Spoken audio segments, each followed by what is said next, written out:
Well, hello, good evening and welcome. Welcome to Rangers Radio. Join myself, Oxchair, on the panel this evening. To my left is Bridgeman, and to my right is Port Bear. Evening, gentlemen. Evening, mate. How you doing? Evening, Bridgeman. Hope you're well, pal. I'm brilliant, pal. Can I just say a big good evening to you two guys? Huge good evening to the guys in the lobby and to all the Rangers fans listening in all over the world. Good evening and welcome to Rangers Radio. How's your day been, Bridge? It's been very, very good today. Another positive day for the old Bridgeman here. Another positive day. Getting better. You woke up in the morning. It's always a good start, bro. Absolutely, pal. Absolutely, I know. Oh, man. You've got to do that, Port Bear. Most important part of the day, mate, is waking up, isn't it? Our Bridges made it another day, so he's doing well. Well, very happy. There's a lot of notches in that bedpost, mate. Oh, boy. Oh, boy. Well, I had to be, in all this, yesterday was a fabulous day for our club. Off the park, wasn't particularly great on the park, wasn't the best, but on the park, off the park, fantastic. We were getting sent photographs during the show. During the show last night, the queues of the people trying to get into the shop, and the day I believe the queue one time went. Remember the size Ibrox suit along the side of the government stand, round the back of the Broomlawn, and went past the main entrance coming back. At one time this morning, Bridgeman. Yeah, so, I saw some of the photos. Amazing stuff. The clamour for the stuff, and I know that people have had issues getting stuff delivered, and hopefully that'll all be resolved. But all I'm hearing is that the people that get the gear, is it's first class gear, and everybody's happy. Port Bear. I totally agree with you, mate. I keep saying it on the show. You bring it, we'll buy it. That's just the way Rangers fans are. They've been absolutely fantastic for last night. First thing this morning, I seen guys in their work gear and all sorts, obviously making their way to work, dropping off at Ibrox via work and stuff, and after. So, fair play to the supporters as usual, mate. They're absolutely phenomenal, every single one of them. And with being quality gear, they're obviously, the word of mouth soon spreads about how good it is. So, fair play to them all. Fair play to them. Just keep filling the shop, guys. That'll be the next complaint, Bridge, when we get back to the football. People complain on nobody will get in the shop because it's too busy. There's these wee silly things do come to haunt you, don't they? And on match days, they need to get their stuff and get their head on and get it organised properly. And that's before they open any other new store in the redeveloped Edmondson House. Because that's sort of the plans they're going to do for this. They'll need to do it again for Edmondson House, Mm-hmm. If they do it that way, Really positive. So it'd be great to hear if anybody was there today or there yesterday, their thoughts. We've not seen it in the flesh yet. We might send a roving reporter over the weekend to see what their thoughts are, but it'd be great.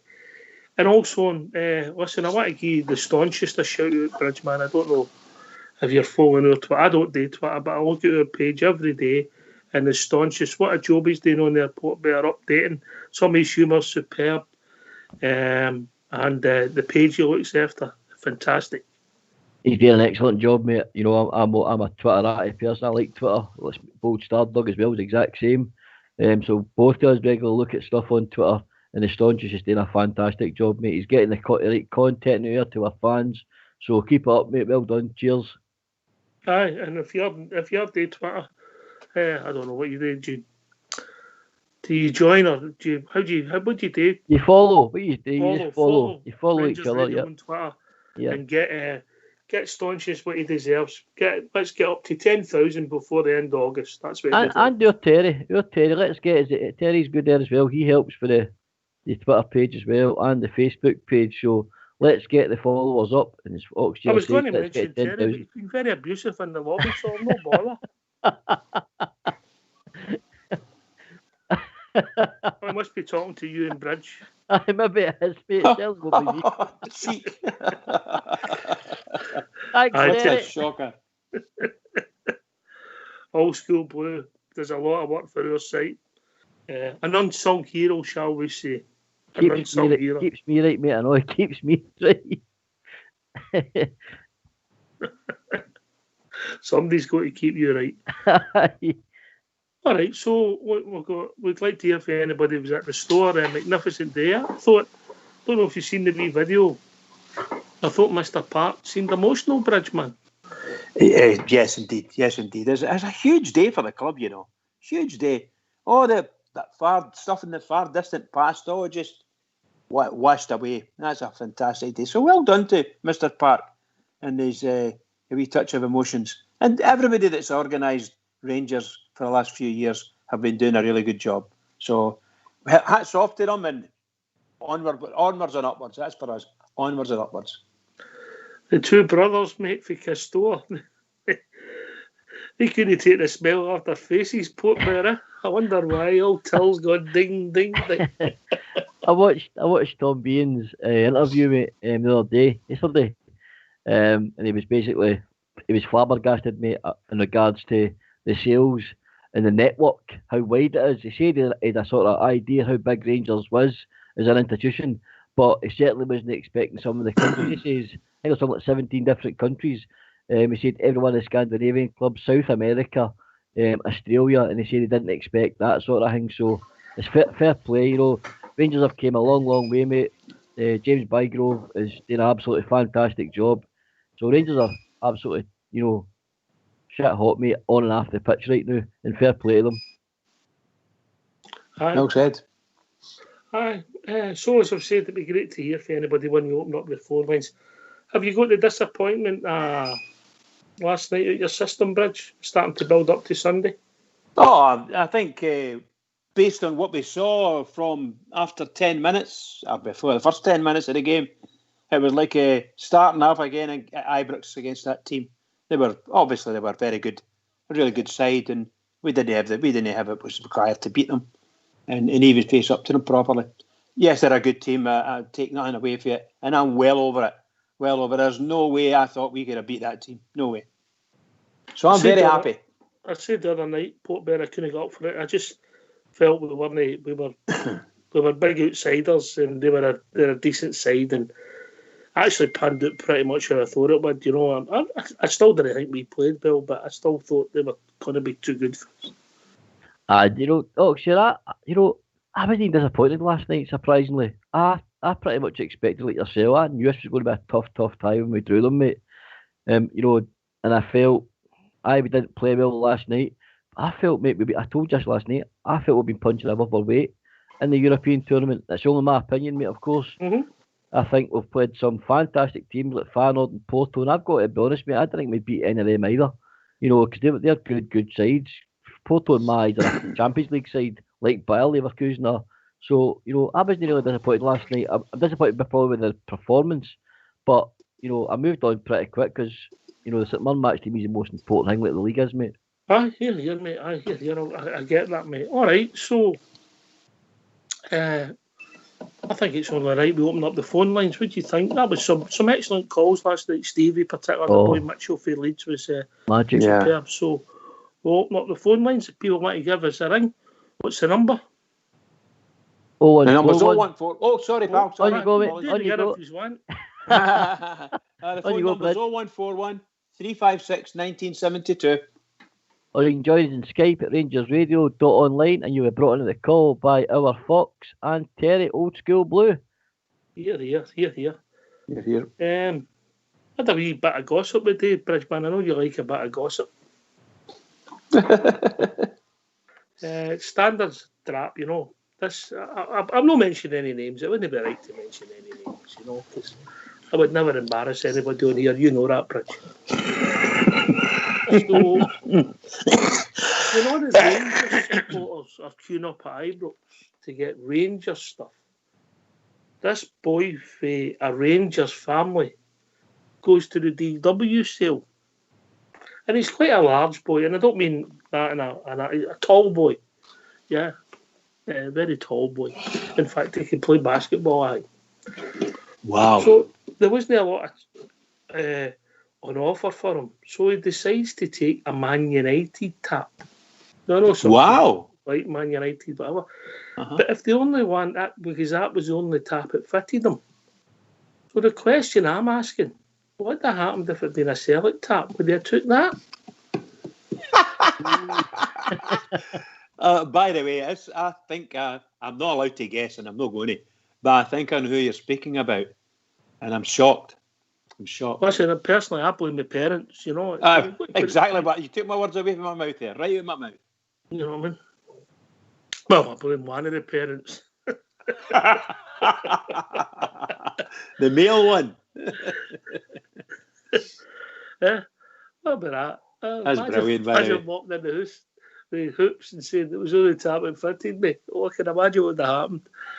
Anyway, we've been joined by the first caller of the evening tonight. It's the one and only Stardog. How you doing, gentlemen? Hi, Stardog. And all. Sorry, Mucker. Bridgeman, up there, Oxchair. How we doing, brah? It's been a so-so day, mate. Can't help but notice a few irritating things that have happened today in the Scottish football world and social media, mate. Not even All right, mate. Where are you going with this? Well, I'm going to bring something up, mate, and it's got to me all day, Oxshire, and I think it's very, very sad that the fact that we're only not even 2 weeks into the new season in Scotland, there's already a team that have been totally irresponsible. They actually get beat for us at the weekend and decided to go and celebrate their defeat. Be gone to a pub and getting some drinks done to them. They've then contracted the coronavirus. Aberdeen FC have got 8 football players out at the weekend. To me, it's a punishable offence because the players have not acted in a responsible manner off the football pitch. St Johnstone players, I can't help but feel for because they've done nothing wrong, and now, we're yet again we're thrown into turmoil. And it's already going to be a very, very tough fixture this season for everyone due to the pandemic. So that's annoyed me, Oxshire. Where does it stop? I get you. I've got some things that I would come back to you with. One thing is, why were the SPFL rules not in place again? So as soon as this happened, it was immediate and everybody knew what the score was. Yeah.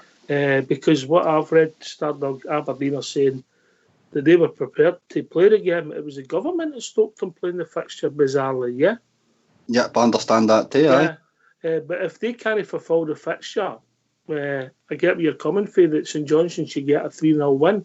But if they're willing to even turn up with 7 pros and 4 boys, they're willing to play. Yes. So how's it their fault? It's not, and it's the St Johnstone bit that bothers me, mate. I get that, but they've done anything. As much as I've got, I mean, they should throw the book at these individuals. Yes, for being irresponsible. But what I'm saying is, if Aberdeen are willing to fulfil the fixture, how can you punish them? I don't know. I honestly don't know, Oxshire. I really don't know. But, in my opinion, 8 players is a lot. 8 first-team players is what I'm hearing. So, they're not really fit to play the game, mate. They would ultimately have a second team out there, and I don't think their fans or their club would be too happy if they were actually physically made to play the game. It's all right saying, I will play it, knowing that he's only going to play it. That's the way I feel about it. It's easy to say that. It's easy to say that. I'll bring Port in. Port. A punishable offence. I've got to agree with Stardog, Oxshire. Having played the game with yourself, whenever you could fulfill any fixture, and I'm going for even watching, my boy growing up playing. If you could fulfill a fixture, maybe a 3-0 win to the opposite team. That's the rules. It's the rules for junior football, amateur football, or through the SFA rules for, non-professionals. So I don't see how they're getting away with it so lightly. But so Aberdeen are saying, playing devil's advocate, Aberdeen are saying that they'll play the fixture. Yeah, but they've got to say that, mate. They've got to say that, because they don't want punished. Ultimately, they don't want to lose 3 points, do they? So they've got to say, we'll turn up like you say, with 5 players and 5 players for the youth team. We'll still 6 players for the youth team. We'll still fulfil the fixture, but ultimately they'll probably get beat. So if they don't get beat and they don't lose the points, they'll get to play St Johnstone at a later date, or they might scheme a point each. I don't know what's going to happen, but something needs to happen about it, mate. Because I'm just wondering if the shoe was on the other foot and Rangers could fulfil their fixture, would the rules be the same, mate? Obviously, we're a wee bit older than you, but you'll not remember the great scandal of 1996-97 season, will you? No, me, Oxshire, no. But I heard they've rescheduled the game till the 20th, so will that be Aberdeen's first game back then, the 20th? It's the 7th today. Oh, they're due to play on Wednesday, Aberdeen, and then they're due to play the Mob next Saturday or Sunday. Yeah, that's correct. They play Hamilton on Wednesday. They're scheduled to. But what I'm saying is, Bridge, you know, they've put the St Johnstone game back to the 20th, right? Because these boys rearranged. It's a rearranged game. Yeah, so they're going to have to do a 14-day quarantine, so that will coincide with the other 2 games that they're scheduled to play, I would feel. Bizarrely, it's only the boys that's not tested positive. The 2 guys that's tested positive, if they were tested, had the illness, they might be actually free to play by next Wednesday. Yep. Yes, that's it. Yep.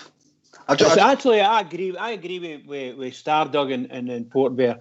I think there's something really wrong with it, and it might not be 100% Aberdeen's fault, but there's absolutely no way that Aberdeen should be, shall we say, not punished. They must be punished for whatever they've done. If they're forcing the league to change something and change the schedules for whatever reason, then that's no right. And it's no right that they can just get a game postponed because they don't have enough players, allegedly. Yeah. So we won't know until that's clarified. You think we should be made to play the fixture then, Bridge? Is that what you're saying? 100%. Oh, 100%. Right. Okay, play the fixture or say no. Can I read you a rule, Stuart? Boxer, can I read you the rules for what you know? No. Right. Say the requirement. JFK. You read the rules, then we'll bring JFK. The requirement to play full strength sides in league matches, right? So right away, one of the rules is to play your full strength teams. That's what one of the rules, right? It says each club shall play its full strength in all matches played under the auspices of the league unless some satisfactory reason is given. In the event of an explanation not being deemed satisfactory, the board shall refer the matter to a disciplinary commission which has the power to impose such penalties as shall think fit. You know, so there's rules there, mate, you know. Aye, but what I'm saying is, if you've got 8 players injured and you have to play young boys because you're short of players, you're still fulfilling your fixture. Yeah, but why are they not doing that then? I agree, but it's the government that stopped. It's not the football authorities, it's the government that stopped us playing. Anyway, wrong. I'm going to bring in the one and only JFK. Glory, glory, Man United. Oh, is this the right song? Red Devil. Well done. Yeah, a devil, Jimmy. Oh, hey, you could have knocked me down when that happened today, guys. I was away at DW Sports and I found a shirt. The only one that fitted me was a Man United tap. And I says to Ox here, what if it had been a Celtic tap? I could have coped with a Partick Thistle tap. But a Man United tap? Come on. Anyway, he wants it for the five-a-sides. No Chelsea taps? Nah, they nothing, mate. It was a sure DW shutting down, so it's a mega sale and that. No, so he got it for 15 quid. So he was done. He was done, aye. How's y'all doing, guys? All right? Very well, bud. Good. Bridge, how are you, pal? Excellent, pal. Thank you very much. Good, Improving. Good. My take on this, I've got a different slant than you guys. I think the players should be punished and the club in regards a fine. Be careful what you wish for here, guys.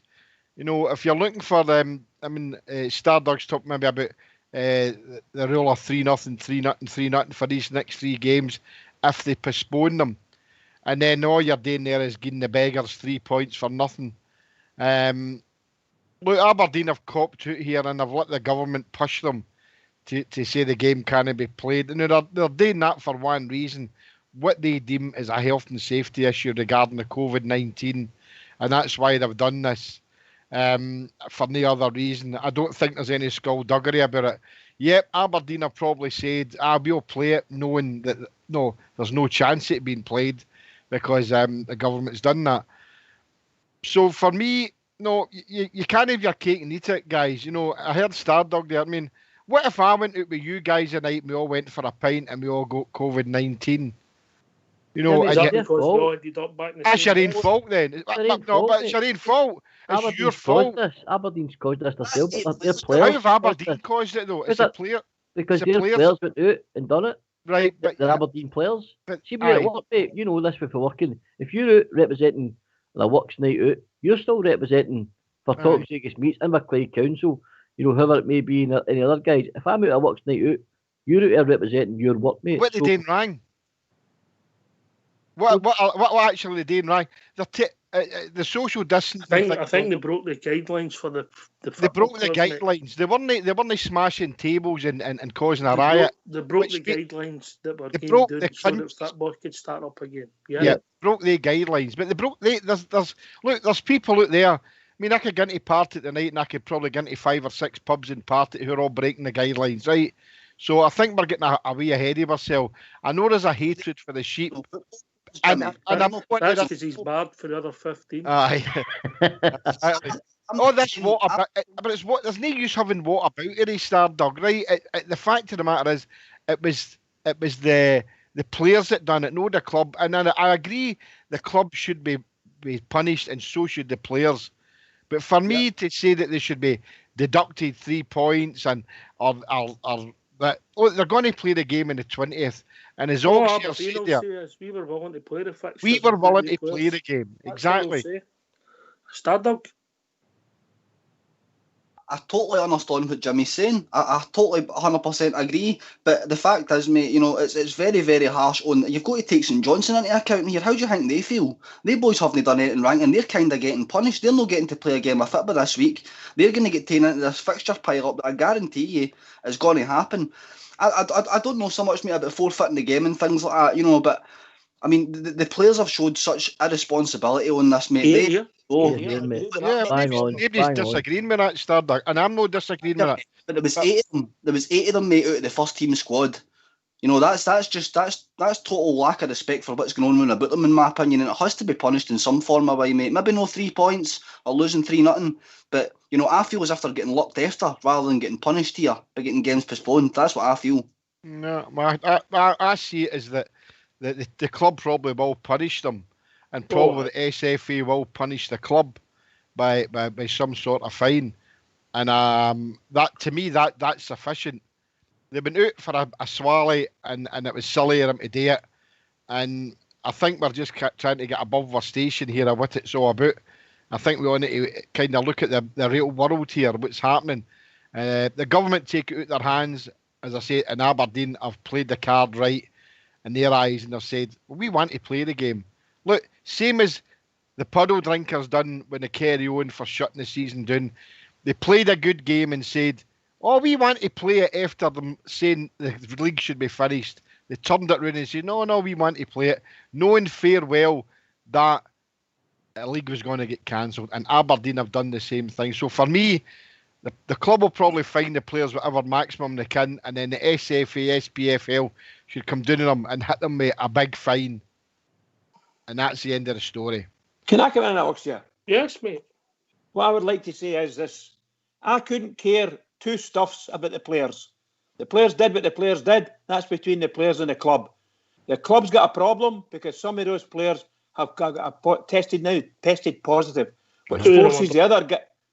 some of them have tested positive on it, and that forces the others who were with them some of them to go into a 14-day quarantine. That's a big problem Aberdeen have got as a club. For all intents and purposes, they're unable to fulfil that tie. Unable to fulfil it. So it's been taken out of their hands by, based on what we're hearing tonight, been taken out of their hands, and the games have been postponed. It should never have been postponed. Aberdeen should have been forced in some way or other to either attend and play the match or forfeit the match. Just turn and say, we can't make that match. Done. That's it. Finished. And the other team will get the 3 points. Here, mate. I agree. That's what should have happened. But obviously there's a problem surrounding COVID and how it's a dodgy subject, it's a touchy subject for a lot of folk. But Aberdeen they're somewhere along the line, they are the baddies in this. And I don't care what anyone says. As a club, it's their problem. It's not anyone else's problem. Obviously, it's ended up with the government. The problem they've got, Bridgeman, is fulfilling the fixture. Correct. If they say they're willing to fulfil the fixture, how can you punish them? I understand that. I understand. All I'm saying is that that part of it that we're speaking about, somewhere along the line, the authorities have stepped in and says, well, we don't want them to lose the game or to forfeit the game. We want them to be able to play the game. No, I'm saying, I think that's what they say. They didn't say that. I think the authority. Stick to the facts. I'm saying I think that's what the authorities were thinking. We definitely don't want that. So what we'll do is we'll get the game postponed and be done with it. No, Bridge, that's not what happened. Read it. Well, go on then. the football authorities up to earlier this afternoon were telling Aberdeen they had to play the fixture. Correct, everybody? Yes. Yeah, Yeah. they said they could do it, didn't they? Yeah, and Aberdeen never said anything contrary. Whether we like it or no, they were going to play the fixture with a weekend team. So people were asking how many people you have to have self-isolating before you got a game postponed, right? Because there doesn't seem to be any SPFL rules again. Once again, no rules for a situation, right? So the government stepped in and said they'd be happy. They want the game postponed because they don't want people travelling for a cluster to another area. Correct, people? Yes. Yep. Aberdeen's hands. Aberdeen's hands and the football authorities' hands it was took out their hands. Yeah. 100%, aye. That's what's happened this year. It's just, you can't take back what's happened. Whatever happens now. I throw the book at the boys. Aye. That's what I throw the book at them. In fact, some of them, I bet you that if Aberdeen wanted rid of any of them, they would sack them. But there's some of the better players there. So they'll not do that because they've maybe all the things that's been set up and put in place to get the game going. The fact that they've done something as silly as that. Anyway, listen, they're not alone. Look at the birthday party that Mr. Griffiths had that's not been in the press for his wife when he broke all the social distancing rules. Sweet, as a professional, he's actually got a bad ankle at the moment. I think he might find he's self-isolating for 14 days. I don't know, but I might be right. So we've got to watch it, JFK, that we stick to the facts, sir. Aye, the facts is that the government stepped in. Aberdeen have played the card and said they want to play the game. I totally 100% disagree with Bridgeman about forfeiting the game and getting the other 3 points. The reason I disagree with that is because you're set a precedent there. And the last, I want the sheep to play against the puddle drinkers. And we all know that they seem to lie down to them. But I want them to compete whether they've got a good team or no. Because I believe that Celtic are complaining if they got a 3-0 win, because they say we usually beat them by more than that. Aye. Because you set the precedent here that if you give them that avenue to forfeit the game, who's to say that the rebels won't turn around and say we're not happy about Aberdeen travelling here? So let's just fine the players, fine the club, a big fine, whatever that may be, £100,000 or something. Make them pay it, right, and let it hurt them, and then let's move on, and see what happens. I think there's more important things in the world happening. We want to see the football thing may come back. What I would say is, if Aberdeen do it again, I think they should be told if it happens again, then there will be sanctions, and then I would agree about a points deduction. It depends on the circumstances, JFK. If somebody catches it off the bus driver going down to a game, I can understand that. You need to look at I think the thing about these boys is they've been totally irresponsible. Yep. In the present circumstances, I would be the first guy to be telling people they can't go for a pint, but the pros, the professional football players, Port Bear, they know what's happening at the moment and they know the guidelines and what they've got to do. We're nearly 5 months into this, COVID-19 epidemic. It's well documented. My 9-year-old daughter is clued up to what's going on. They got it in school before they come up. She watches everything that's been going on.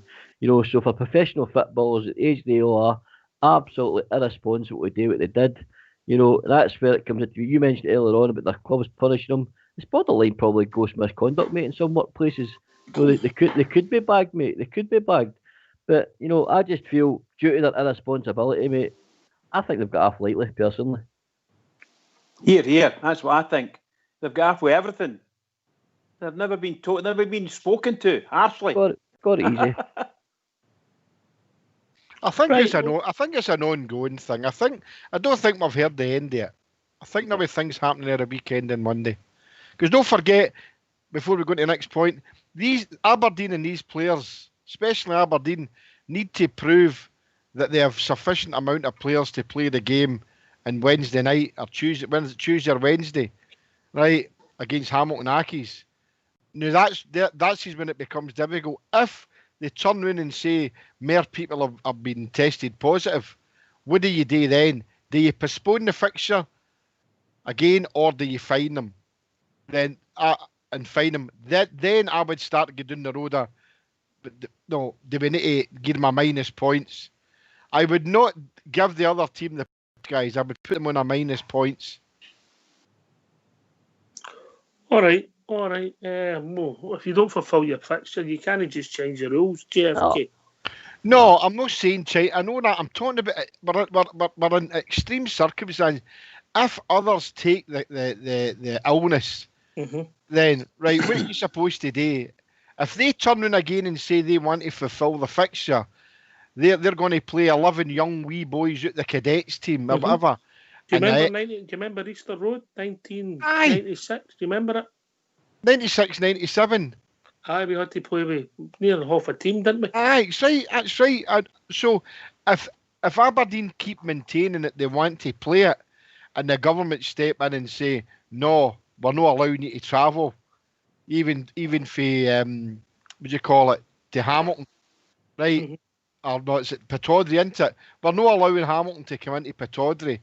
Then, for me, what I would do is, and it's worked down in England, give them a minus points, and then they'd be fighting for relegation the whole season, and that would be their punishment at the end of the season if they did get relegated because they didn't fulfil the fixtures because of the COVID-19.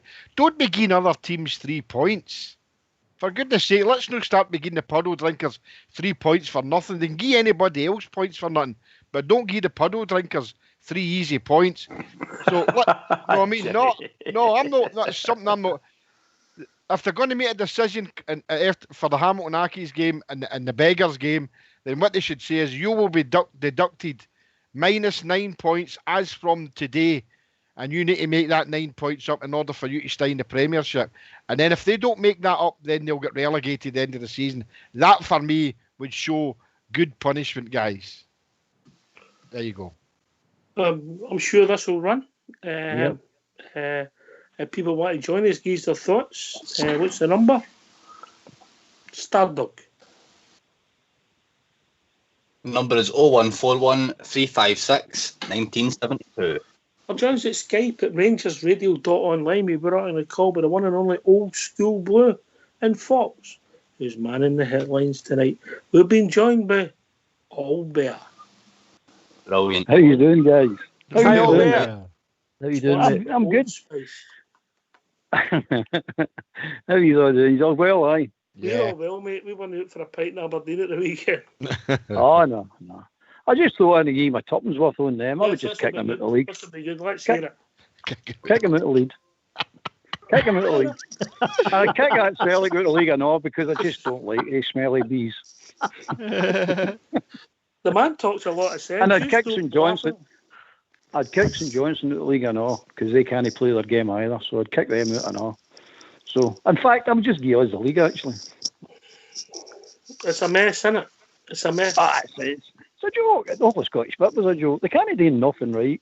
They're just clowns. They should be out their jobs now, and other people in place that actually can know what they're doing.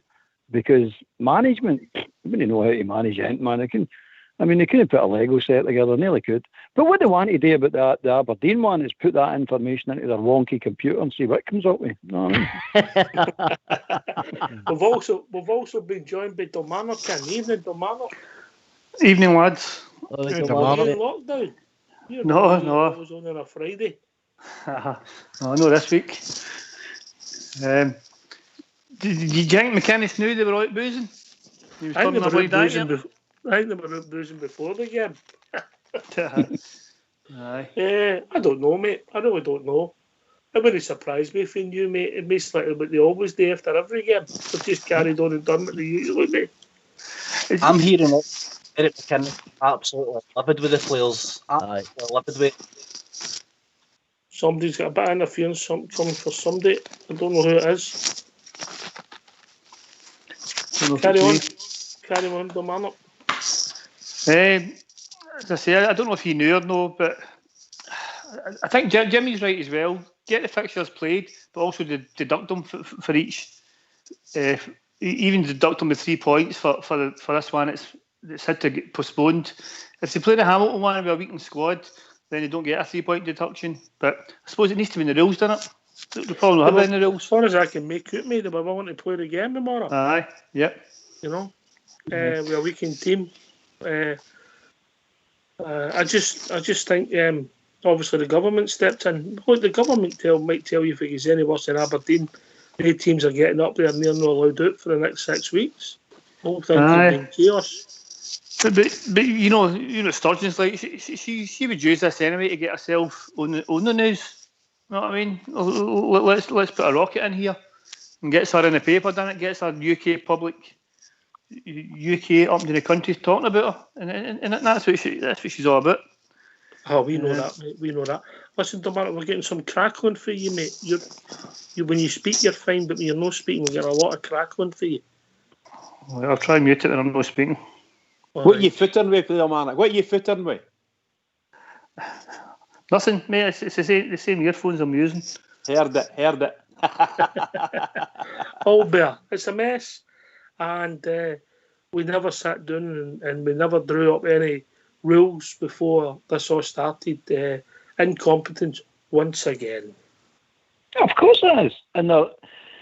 And if they think they were going to get through the rest of the season without anything happening, they're living in cuckoo land. They really are. And there's going to be more happening. I'm not just saying that there's going to be players going out and breaking rules and all. And by the way, these rules are voluntary. It's no by law or anything. Guidelines. These players could quite easily let that golfer done go, I'm not following them. That's doing my head in. My mental health is suffering for this. Quite easily the players in any team can do this. Because the way we're talking about you're going to sanction them, the players could walk away tomorrow and we haven't got a league. And that's the end of that. So we need to be careful what we're saying. I think they should be fined, but the fine money should go into a pot to be shared out with the lower leagues at the end of the season. So every breach of these COVID guidelines should be fined, and but that money should go to that. You're killing two birds with one stone, as it were. No, I mean you're punishing the club and you're helping the lower league clubs. Get to a big party for NHS. Aye, well, whatever, Jimmy. You know what I'm saying. But at the end of the day, if they're going to start fining people, you're just giving that SPFL more money, and I wouldn't give them nothing. I would give them the middle of Can I put a bit of young wisdom in this? My boy Graham says to me today, I'll ask you all this, right? I've heard you what we've all said, and some of you have been quite adamant about deducting them. The other team obviously gets a game. What would happen, guys? How would you all feel if this was Rangers players? Would you all be in the same frame of mind that we should be deducted, the other team should be given the game? Would you be happy with that? It was Rangers, Jimmy. We wouldn't have been locked after the. Look, it's a hyper. No. Look, it doesn't matter if you look. I'm asking you, if this was Rangers, right? Would we all still be sitting here, Macy's sitting here saying, "Oh, okay, then we done wrong"? I'd be raging with the players. But would you be happy? You would be looking for the game to be postponed and played at a later date, wouldn't you? No, Jimmy, it's a life for it. No matter, mate. No, rules are rules. So you would you'd turn around and say that Rangers should be deducted the 3 points? Not just Rangers, Jimmy. Any club that's flouting the rules of COVID-19 should be hammered, mate. There's people die this, Jimmy. And I know that, mate. I know that. My wife and Albear's wife works for the people who have died. And I always get back to working, and there's people missing there now because they've died. But exactly. The fact of the matter is, these guys went out for a pint. Like, they didn't know who was sitting beside them. So I don't see the rationale banning Aberdeen, giving them a points. I've told you the way I would give them a minus. For every game they can't play, I would give them a minus. But Aberdeen have said they can play other games. Yeah, but they need to be told, if this happens again, it needs to come in. The committee can meet and say, if this happens again, then we will be putting Aberdeen or whatever other club. They've had one shot at it, 2 strikes, 3 strikes, whatever they want to give them. But they can't just be done giving another team. That's my bugbear about giving another. Jimmy, can I ask you a question, Jimmy? Can I ask you a question? Make it quick. If you say that Aberdeen, for instance, we'll take Aberdeen, we'll give them a minus. For instance, the game against St Johnstone. If you said, okay, Aberdeen can't do this, they get minus 3 points. What happens to St Johnstone? Do they get any points? They have to play the game. No, if they want to play the game, and Aberdeen's no going to. So, but Aberdeen would still need to play. Do you think St Johnstone should do what Scotland done against Estonia? All I'm saying is that it's okay saying we take points off Aberdeen. You could give them a negative in some way or other, but the other club must get the points. No, they're ready. No, they're ready to play. Right, and if Aberdeen can't, that's all right. Enough. Bang. Done. Done. Finish. Hammer. Albert, here's your thoughts on last night. It was crap. There's nothing away if it's crap. The performance was diabolical. But there's some players within there did have good games. Big Golson had a good game. Helland had a good game. Barisic. Big Aribo pass marks as well. But there's 4 players who shouldn't be near the team on Sunday. Nowhere near it. Davis, Tavernier, Morelos and Barker shouldn't be anywhere near that team. They're not good enough to get anywhere near the team. When you start looking at players and going like that, you're good enough to get in with the first team now. You can't keep Mollicle, that wee torn-faced trumpet Morelos. I'm sick of the sight of this boy carrying on the way he's carrying on. He's not kicked a ball since the 29th. He shouldn't have been here. He's not playing well enough to be in that team. He's new in my mind, he's a fourth choice striker. Now they'll side the 2 other boys now, and Defoe's coming back for injury. So it's time. We're trying to win a league here, guys. And we can't get sidetracked for this Mincy carry on. He's gone, he's no gone. He is gone. I think Gerard Hill was last night. His heat's turned, he's gone. When his heat's turned and he's not putting in the performances, he shouldn't be anywhere near the team. We're gone for a league and we can't afford to mince about. You've got players there now at the club who want to play for the club, who want to win the league. They're my players. That's the players I want in my team. Because I've had enough of this. Davis, to be fair, it's his first game back, but he's not got the legs, and that was shocking last night. That really was. I know they're playing a good team. I know it means nothing and all that carry on. It was the whole, and Tavernier's not. Last season, at the tail end of last season, he went on a bad run of form, and he came out with some stupid stuff in a programme or whatever, and he's never recovered. He's just took. I thought that 4 or 5 months, that'll clear his head. He'll come back to Tavernier the way we know. But he's actually just carried on for last year. No, it's all right. I'm not getting at Tavernier and saying he's crap and all that nonsense. He's not playing well, so he shouldn't be in the team. Bassey should take his place. No Patterson. Bassey should be taking his place. But again, Morelos, for the reasons that I've just explained, he shouldn't be anywhere near the team. And Barker's not doing himself any favours at all. I don't know what the boys trying to do. There's a player in there, but he doesn't show it often enough. I don't know what the boys. I know he doesn't. He doesn't do it. Come for his hair. Well, that's what that Stuart said. He's 2 haircuts left, isn't he? So he should just go right in and get it shaved right away and stop mincing about trying to say he's got hair. He's no goat hair. Like me, like a cue ball. Fox. I'm going to bring in Fox, who's been sitting patiently. Fox, strong words for Albert there. What's your thinking? Oh, don't like when he goes quiet. Must mean he's got company in. Portbear. I've got to agree with Albert there, mate. You know, we were trying to critique some of the players last night, you know, and I watched the highlights again today of other European games, and Morelos, mate, was absolutely, you know, wasn't in the game at some points. That big centre half seemed to have him in his back pocket quite easily, even when it came to the physical side of the game, which Morelos usually stands up to. Didn't look up for it at all. But Gerard said he spoke to him, mate, and Gerard says, you know, he spoke to him during the week, asked him if he's ready, and he says aye, so he can only go with obviously Morelos is saying. I agree with Albert in a sense and all, with Roof and Ittinen. I think 1 or 2 of them will probably start the weekend, hopefully. I think it's time to, you know, time for new heroes next year. Morelos was a great servant. The boys were back today, they've not a training session just tomorrow, and then they'll be in the team. Well, Itten's just... Roof will not play. Says the day Roof's not playing. Itten's just finished his season, mate, so Itten's pretty much like Balogun, in my opinion. He's ready to go, mate. Fitness. I'm talking about when Big Kings of Leon came in, he was training all week before he played the game against Aberdeen. Whereas we're going to have 1 training session, which will be a light one, and they'll maybe do a bit of set piece work. Not going to be a lot for a boy, is it? What you got to lose, Oxshire? I don't think you've any choice, Port. I don't think you've any choice. Because Morelos is not right off the boil, completely off the boil. I mean, and we're going for a league here, guys. We can't afford to mince about with the boy anymore. It's a case that he wants to go late. You're going right, and you're putting in dreadful. And it's not because he's going to go that I want him out of the team. He's putting in dreadful performances, and you can't send that message to the rest of the squad that he gets a game no matter what way he's playing. Whether he's going, whether he's staying, it makes no difference. He's no playing well. He shouldn't be on the team. Same as Tab. No playing well. No in the team. We need to start looking at this and being seriously about winning this league. And you're not going to win the league with players playing the way they two are playing. Who would you play in place of Tav then, Albert? Big Shirley. He's not left-footed, mate. He's left-footed, no. I don't care. I'd still play him. There are plenty of brilliant left-backs, right-footed left-backs, plenty of left-footed right-backs. No, I mean, don't think because... look at Katic. Katic is playing left side of the defence all the time, and he's prominently right-footed. So is Big Edmondson. So don't go with the fit carry on.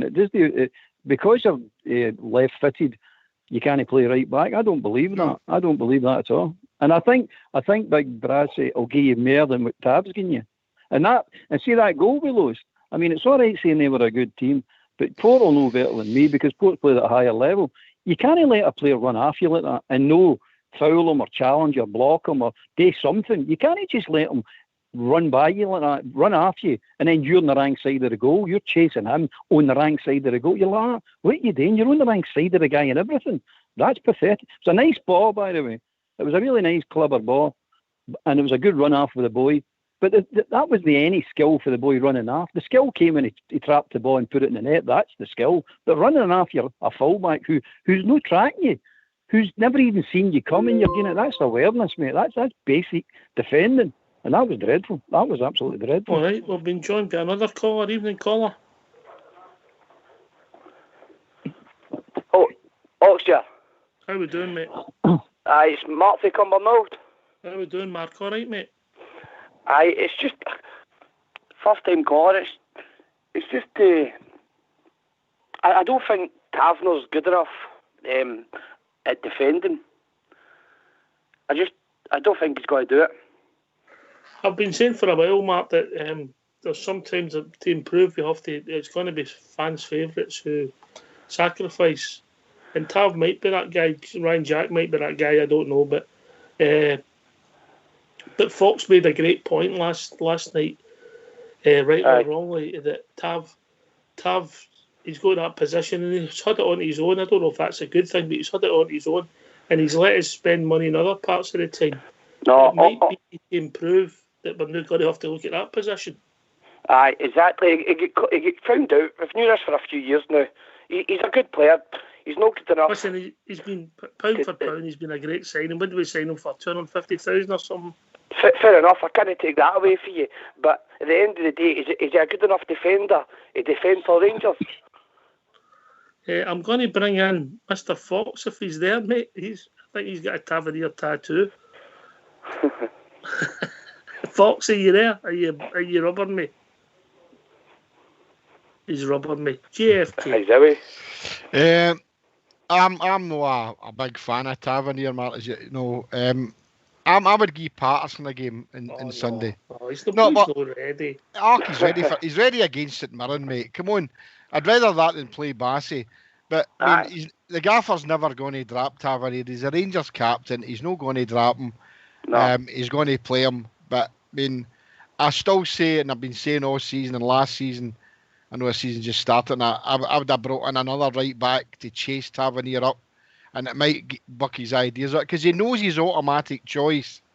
But I'm fed up with him. I mean, I never seen any of the game last night, so but for technical reason, but I watched what I could see today, and all bears right there. I couldn't believe Tavernier. I mean, they are a good team, but that was a poor defensive mistake he made. Stardog, can you come, mate? Stardog, talk to Fox. I couldn't get off mute there. No, Tavernier was he lost the ball 13 times last night, Oxford, and his touch was like mate. I seen that stat. Is that right? Aye, he did, Jimmy, and he had a touch like a trampoline and all. His touch was absolutely shocking last night. Ryan Jack was just as bad for me. I thought Ryan Jack was horrendous last night. I don't honestly remember the last time that guy made a fault pass. Oxshare, you made the point that maybe the boys lacking in confidence. I don't know, mate. Maybe that might be it. Tavernier's going to do a job for the league, guys. I think we all know that. It's the big games. It's these European nights and the all-firm games. It gives you the fear. And I think, you also mentioned last night, Oxshare, this playing for the back. That doesn't work for us when teams are pressing in your face. We're going to have to learn. Sometimes you've just got to get rid of the ball and then we push the full team up and we press them. You can get goals for that, by the way. We used to do it all the time. I don't know. It's like a forgotten thing in football now, isn't it? Everybody has to. I mean, we were getting pushed right back into the 6-yard box at times last night. 6-yard box. You know how good McGregor is with the ball at his feet. And Oxshire were still trying to play football. I couldn't believe it.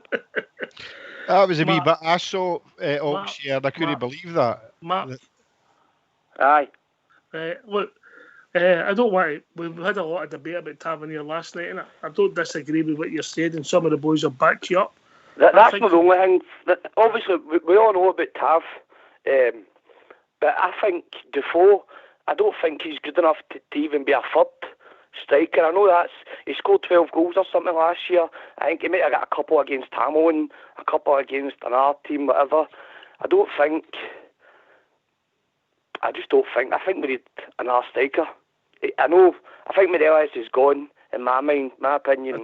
I think with the two boys coming in, mate, that we need, we need to sign a right back, we need a midfield player. That'll be priority before we sign a striker, mate. I understand that.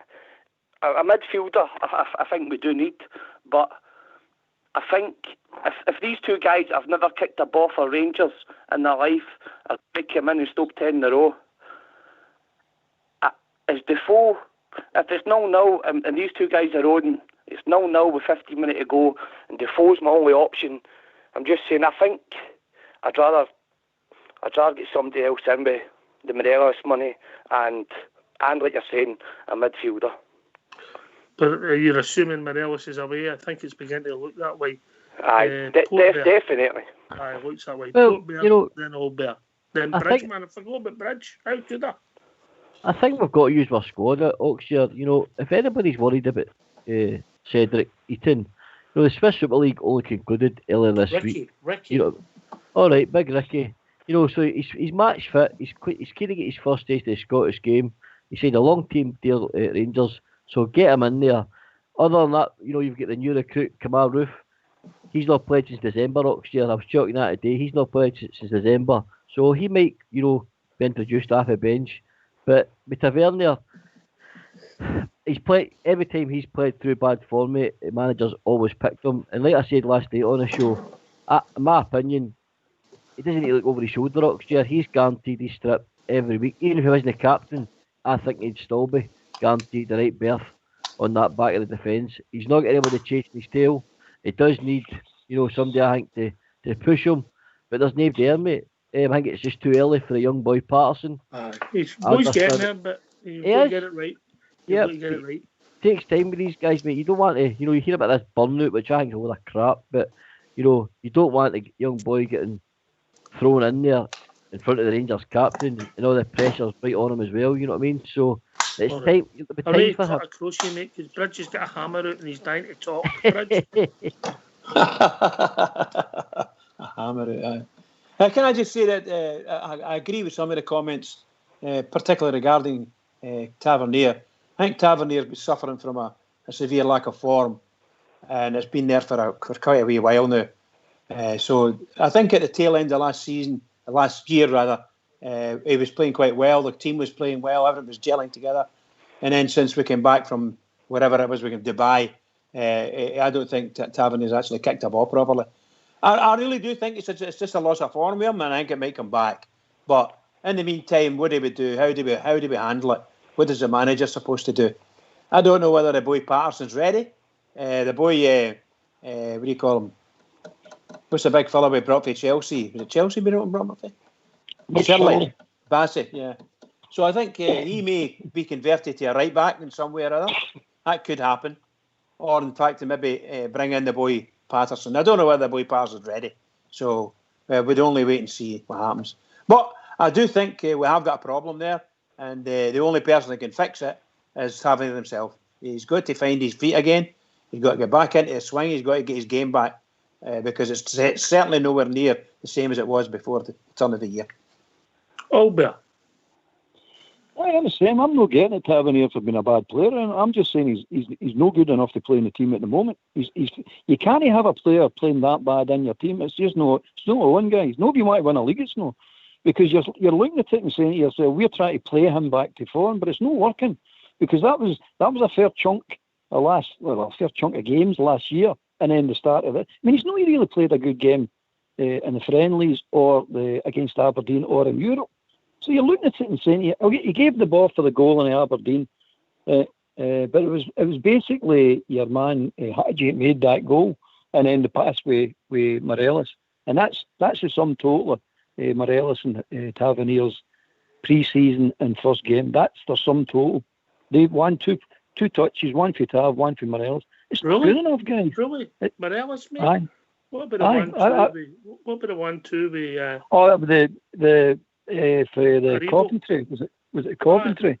Aye, okay, I'll give him that one, but it's still no good enough, mate. It's just no good enough. When's the last time Morelos had a shot and goal? Put it that way. He's our centre forward. He never shoots. I like the fact that he's darting deep and getting involved in play. That's fine. I'm not bothering with that. That's good. But he's paid to score goals, guys, and he's not even looking at scoring goals last night. No, the one chance. That's a different argument, mate. You're right, the one sniffer he got last night, he let the ball bounce, and he shouldn't have let it bounce. He took it first time, but he let it bounce anyway. Barisic. Aye. So, see about a year ago, that he'd have got something on that to get a shot or a header or something towards the goal instead of what he done last night. That was an amateur or a Barker type thing. I like a confidence. I don't know what to do with this. I'll try and trap it and then miss it altogether. It's nonsense, mate. It's just they're no bad players. I like the two of them, but they should not be in the team now because they're not playing well enough to be in the team. No a championship winning team. They're not good enough to be in it. So they need to go and have a look at themselves. Morelos, I think's away, but Tavernier has a look at yourself and goes, I need to find out what's wrong with myself. Is it something in my life? Is it something outside of football? What is it? I'm not happy here. Or whatever it is, he needs to sort and come back to form because he's definitely known form. Mark, in you come, mate. You've talked about Tav a wee bit more than I wanted to. I think we all know he's just no got to cut it. He's a Rangers defender, and the boys, he can defend to a level, but you need to defend to a Rangers level, and he's not got that. I think we talk about it that much. We all know. It's more Defoe. I'm worried about the goals this year. I think that's where we slipped up in the wee games at home to Hamilton and all that. I think I know a lot of is like Defoe, but and these two new guys, right? If I like the look of the both of them, but it's Defoe for me. I definitely want another striker in if Morelos goes. All right, we'll come back to that point, Mark, right? And we'll go to JFK, but after we have a tune. So get yourself in mute, lads, and we'll have a tune.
Thanks for that. You enjoy that, Bridge? I quite like that number, but I think there was something wrong with the volume. Was it? In the technical department, I think that. I think one's in a night out and the other one's entertaining. You know what I mean? No like it. JF. That sounded like the Knights of Columbus version of that, didn't it? Oh my God! Oh my God! Your word for that. GFK, Mark's point.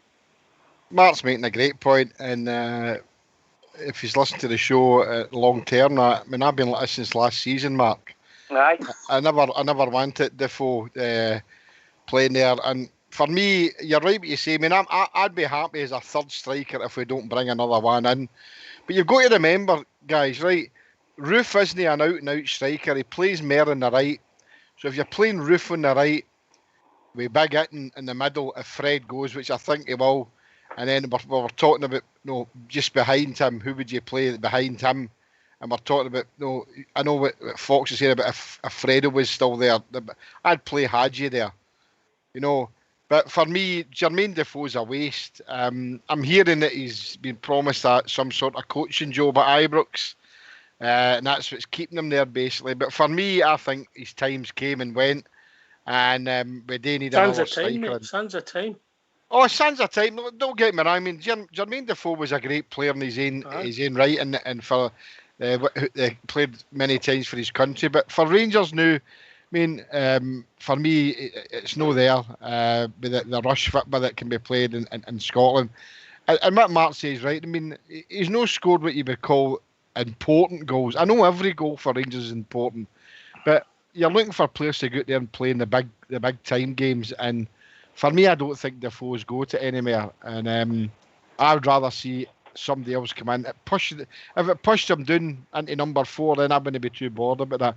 But can I make a wee point about Patterson, guys, just before the reason I say to play Patterson, I heard a lot of you saying about he's not ready for it and people getting on his back. Don't forget, we're playing in closed doors here, right? And I think that would probably maybe help Patterson's development because he'll only be getting the fans on his back. And I think he could be guided through games against teams like St Mirren. And that's my rationale on that. If we were playing at Ibrox on Sunday in front of a full house, no, I wouldn't have picked him. But I'm thinking, we're playing behind closed doors. Give him a game. Give him a game and let's see if Goldson and that and if Balogun can pull him through the game. And I think that would help his development. That's my thinking on it. What happens if we don't? What happens if we don't what? Pull him through the game. One makes a rick at the last minute and they equalise. But come on, we've all played football at a decent level. Obviously, Port Bears played at a better level than us. Look, we all make mistakes. Life is learning by your mistakes, right? We're on here criticising Tavernier for his mistakes. You watched the boy come on last night. He was only on his cameos against Stranraer. He done okay nearly 6 months ago. I think Gerrard's getting it right with the boy. And as time goes on, he'll get a bit more action, but I wouldn't do it. I think Tav will start right with wrong on Saturday. I think Gerrard's he's blinkered a wee bit with him. Mark, you want to come back in before we got you all about your point about Defoe again? Jimmy answered your question. Aye, that's spot on. I just obviously a good player in his day and that. Totally agree. Does it worry you, mate? Does it worry you? Is that 100%? I think if we go with these two new boys and Defoe, I really worry. Well, worry, honestly. Stardog, it's a fair point. Obviously, we're all starting to assume that Morelos is away. So you're back down to 2.5 strikers, yeah? Yeah. Aye, mate. Nothing's guaranteed either. This boy looks quoted and the boy Ruth obviously quoted as well. But, I don't want to say it, but they could be absolute flops, mate. You just don't know. Or they could be goal-scoring sensations, but we don't know and nothing's guaranteed. Obviously, Mark's made a great point, mate, about the age Defoe's getting. Jimmy's been saying it for way back last season. Defoe wasn't going to be enough. For me, mate, it's about game management with Jermaine Defoe. He's picking up a lot of injuries in the past, 9 months ways. He's picked up 3 or 4 now. So, you've got to watch that. do we go out and strengthen the striker from we've just bought 2 in though? You know, for me, mate, we've touched on the midfield a couple of nights this week. For me, we've got to strengthen in there first if we're using any Alfredo money before we go and look at our strikers, because we've just brought 2 in and we're going to need to give these boys a shot. So if Alfredo goes, mate, I mean, I don't know what's happening. I heard Leo's already signed 2 strikers. We just don't know, mate. Until the club release something officially, we just don't know. It's all speculation, isn't it? Watch your space. Mark, how long have you been listening to the show for, mate? I just started, I'd say about 6-7 months ago. I think I'm my ages with Stardog. That means my age and all then. No, I love listening to the show. Oxter, you rat.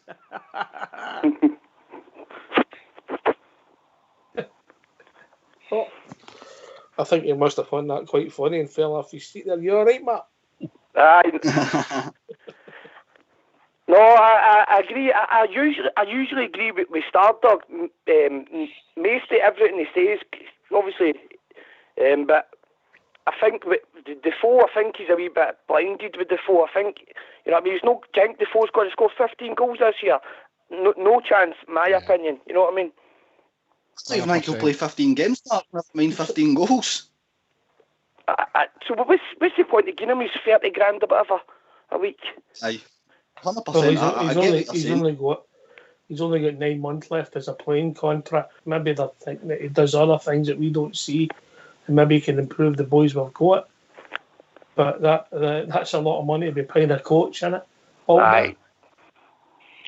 Oh, I mean, it's overpay, as you're rightly saying. But if Morelos goes this week, for example, we're right back to square one again, but coming for personnel, because the boy Roof, did somebody say he's not played since December?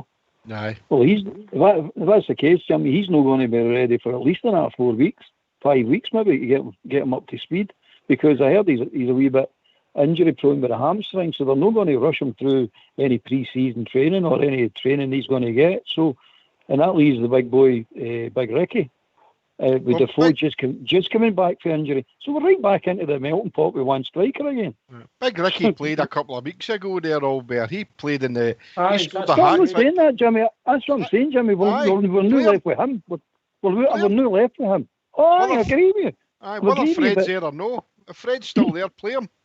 But the point I'm making is we're right back to square one again. Oh, of course. We've signed 2 strikers and we're right back to square one again if Morelos goes. No, I don't think Morelos should be in a team anyway. I really don't. So the big boy should play. Well, according to the reports that are coming out, he's going to be playing anyway. So he's going to make changes, and rightly so, because that was a poor performance. Don't get me wrong, we're playing against a decent team who basically didn't go out of first gear, in my opinion. But still, you've got pride in your own performance, and Helander and Golson, McGregor and Barisic, they all played well. They all played to what they can do, especially Barisic. If you looked at him, by the way, Barisic in that game was the only player they were worrying about. They just as soon as Barisic got the ball, they just surrounded him right away, because I think they've looked at it and went, he's the real danger in this team. He's the bit of quality they've got that can actually deliver a quality ball into that area. And he done it. Aye, he done it, by the way. He done it. But you could see right away they've done their homework on us, you know what I mean? And both, they're onto him right away. They're doing it, they're on Tavernier's side all the time. So, fair play to them. They're a quality team. There's no getting away for that. You can't deny that. And they're better than us. And we deserve to get beat. Let it go. But Morelos should not be playing. And that's my final word on it. Let it go. I've let it go. Right, let it go. Right. Mark, you're a young boy about 10. It's unusual to have a young Mark on here. The guys we usually call Mark are usually ancient, that right, Stardog? Oh, old as a house, by the way. So, welcome to the young man's club. Thanks very much, Stardog. What about the custodial? Do you fancy it? Aye, definitely. I think it's all looking good. Unfortunately, it's sad to hear about a few taps getting damaged and that, but what can you do? Well, that's out in the public domain, and people are doing it through the I know. So the Rangers, and hopefully they'll get replaced. The boys will get their taps ASAP. But have you happened to see any about two of them? I'm seeing they're starting to appear in the city. Knowing round about the Yoker area, it's Man United taps. It seemed we were talking before in that area. Right, I was talking to a chap today, and he had his new Rangers hoodie on. One criticism about it: the Rangers badge isn't embroidered on the hoodie. That's my criticism for the price they're charging. It's iron-on stuff, so I could expect the Castore and the 32 red Unibet to be, but the Rangers badge is not.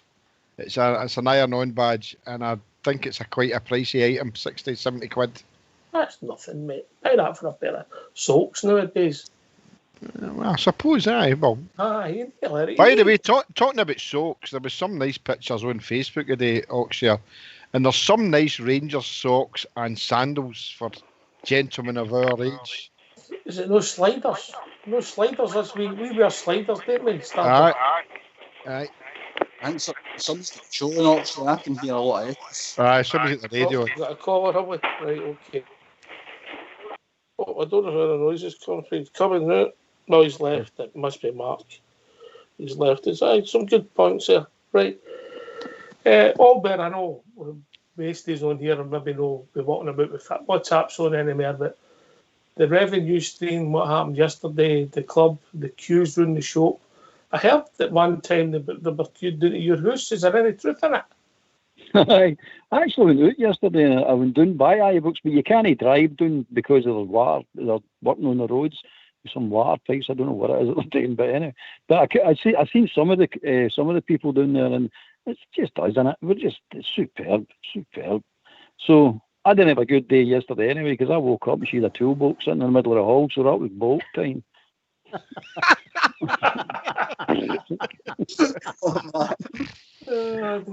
What was she making? Oh, I don't know what to tell you, Joe. I was like, oh no, here we go.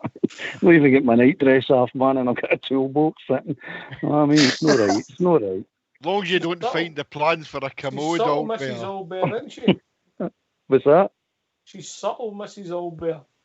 Oh, aye, subtle as me, you know what I mean? I tell you. Dragged out shop and come on, you're coming with me. Oh no. I'm saying to myself, we could do the Rangers show. No, well, no. But aye, so our support is our support, and they boys for Castore are just gobsmacked, you know what I mean? And I still don't think they've seen everything yet because of the COVID.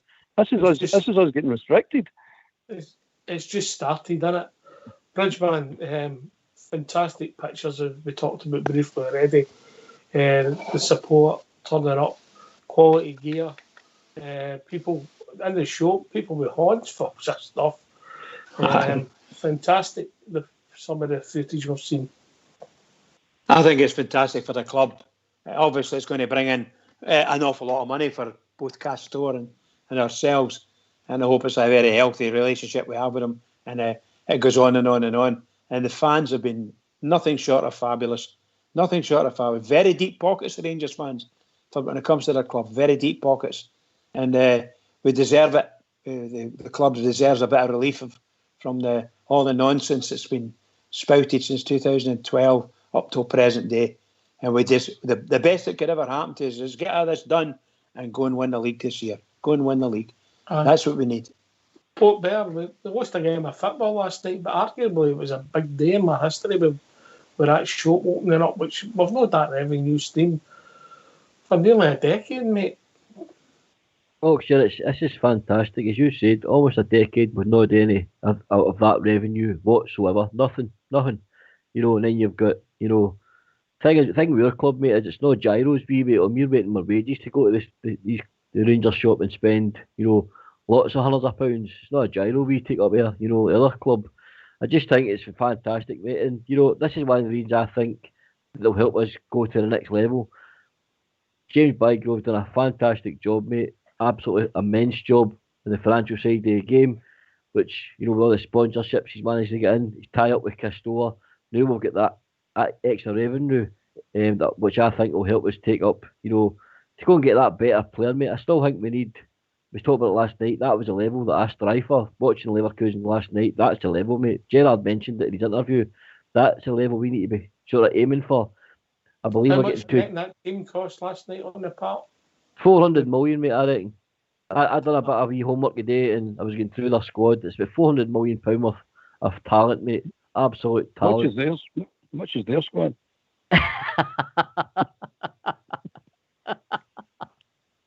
But you get what I'm coming from, mate. That's the level. Champions League next year, I believe last night with Wolves getting the result against Panathinaikos, Scotland get the 2 places in the 21-22 season, I believe, for the Champions League. So, we are going to the Champions League regardless, in my opinion, next year, mate. So, that's the level we need to be aiming for next year, and some of the sort of level of players we need to be looking at, and I think the Castore deal will go a long way to providing it.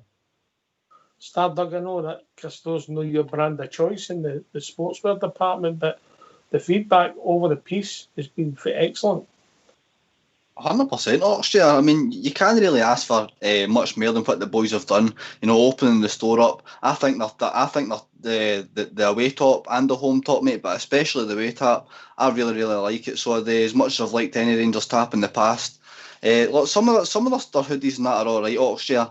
I wouldn't go as far as saying like I would never buy it, because some of their hoodies, I've been looking at some of their zippers and that, they're not actually that bad, to be honest with you. But I maybe would consider wearing them.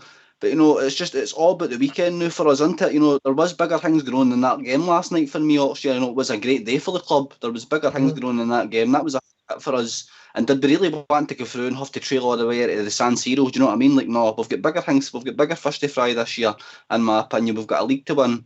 And that starts with what I think will be a top 6 team this year in St Mirren, mate. I think they'll be a well-drilled side. I know some of the boys are saying 3-0. I'm glad you mentioned St Mirren there, Stardug. I'm going to ask you, what's your starting 11? Assuming everybody's fit. Okay, doke. Right, okay. The back four will pick itself, mate. I think it'll be McGregor, Balogun, Golson, Barisic and Tavernier. Obviously their normal positions. The midfield, I think Glenn Kamara will come back in. Ryan Jack will still be there. Joe Rebo will be there because he's going to be our main player this year for me.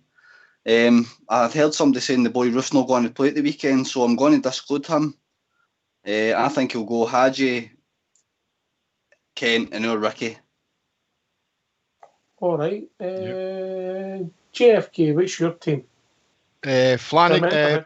Remember how badly wrong you got it for Thursday No, well, for a start, McGregor. Flanagan, who's Flanagan? I know. see when you picked that up there. You're the only one. Just to let you know, Alan McGregor's not playing Sunday. He's injured, so it's John McLaughlin that's playing in goal. Roof hasn't going to be tried because he's not played for a while. So my team, obviously, I'd included Patterson, but I know he's not going to play. But it's going to be McGregor will be injured, so it will still be Tav, Goldson, Balogun, Barisic, Aribo, Kamara, Jack, Hadji, Ricky, and Kent. Albert. Well, McLaughlin, Big Shirley, Goldson, Big Balogun, is it Balogun? Balogun and Barisic. Midfield, Aribo, Arfield and Kamara. Up front is Kent, Hadji and the big Ricky. Bridgeman. I differ slightly, but not very much. Obviously, the reserve goalkeeper, boy McLaughlin, and I think it'll be Tavernier, Goldson, the boy Balogun, and Barisic. I think the midfield will be the same as the guys have said there. I think they'll play Alfie up front if he's not away. If he's not away, I think they'll play him. I really do. But that'll give him a chance to pull him off and put on the big centre forward. Because I believe the big centre forward guy, the Swiss guy, is it Swiss, isn't he? Yeah. Yes. I believe he'll be there. He'll play at some point during the game. I don't think he'll start him, but you never know. You've only gave us 9 players, Bridge. No, I'm saying the 3 midfielders, right? Uh-huh. And the what do you call them? Hadji on the right, Kent on the left, and I'm saying Morelos rather than the boy. Sorry, my apologies about that. That's all right, mate. I thought you were just going to play the 9. You were that confident. Bear. Same as the boys, Nothing mate. like this. Exact same team as Stardog and Jimmy. I don't think there's any doubt that'll be the team. I think this is, as I said, Ayrton's just finished his season literally 2 weeks ago. So he's fit, mate. He's fit. So get him in there. Similar to Balogun, who was just finished his season. I think the manager's got a headache, mate, right off. I think because of Big Hollander's performance during the week, last night, against Bayer Leverkusen, mate, I think he's gave the manager a real headache. And, you know, Connor Goldson, like I kept saying, he needs to keep his performances up, mate, because now Balogun can switch to that right and Hollander can play on that left side of that defence, mate. So that's real competition. Three very good centre halves in my opinion. So the manager's got a wee headache, mate, forming, and I like that. I like this competition, mate, and it's good competition, healthy. How are we setting up? Everybody 4-3-3? Anybody see it different? Nah. I think Joe Aribo is further on, mate. I think we've all set up 3-3, but in times in the game, Joe Aribo maybe becomes striker. So you're sort of 4-2-1-3? 4-2-3-1. All right. So Aribo goes in with Haji Kent, and then your strikers up top, yeah? Yeah, mate. Maybe a Sherlock's here. Never really thought about it. Obviously, if McGregor's injured, McLaughlin will play up. What I've noticed quite quickly, there's no negativity about McLaughlin playing. No. I think he's done himself only good in the pre-season. I think Tav will play, Golson will play, and then Big Leon will come back in. Barisic, Ryan Jack, I think he'll play. Would I play him? I don't know. I think he'll play. Kamara will come back in. Aribo will play. And then they'll have... This is where it gets interesting. All depends on what's happening in the Alfie situation. If nothing's happened, Alfie will play. Kent will play. And I think he'll go away. At Ibrox, he'll go with the boy Haji. By the way, just no offence to the boy, I just don't think Brandon Barker's ever going to make it for us personally. Albert? I'd hate to say it, but I think you're right. But I do like the boy. I think there's a player in there. But again, he's not showing it. He's no bringing it. He showed a couple of wee flashes that what he could do, but nah, he's not going to bring it consistent, I don't think. So it's ching cheerio for him, I think. Stardog? Nah, not for me, Oxshire.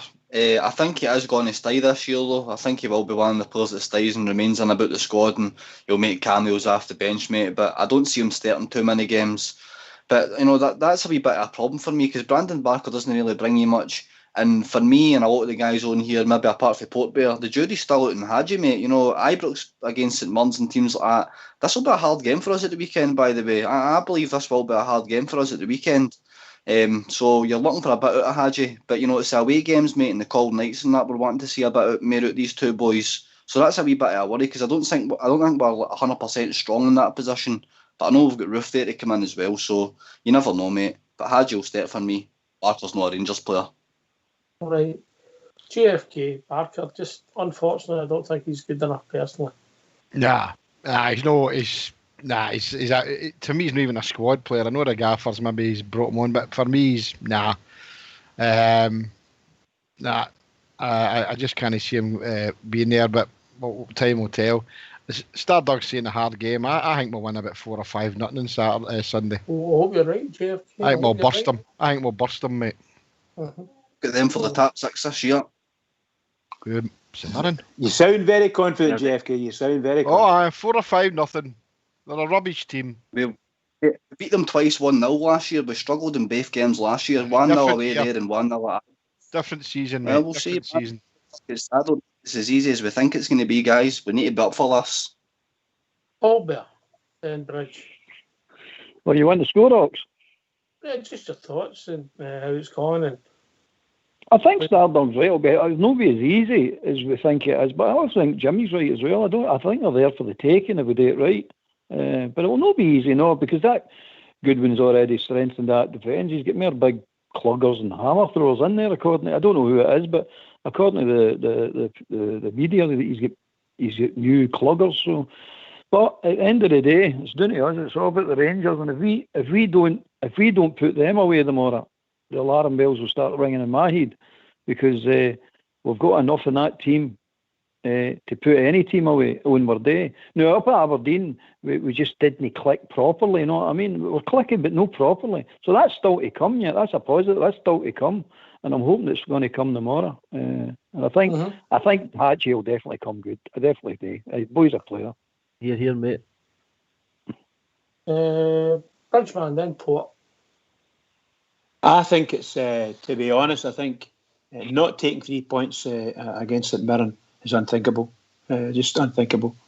If we can't put a team on the park on Sunday that can take care of St Mirren, then God help us. Seriously, God help us. So that's that crap out the way. I think Rangers are going to get there, and I hopefully follow along with JFK and Buster. Mollocate them, pal. That's what score you got? I'm going for 2-0. Oh, mate, that's very, very. That's double. It's double what I normally go for. 2 games in a row. He's done that this year, Ty. Wait a minute, we need to get the drug tester in.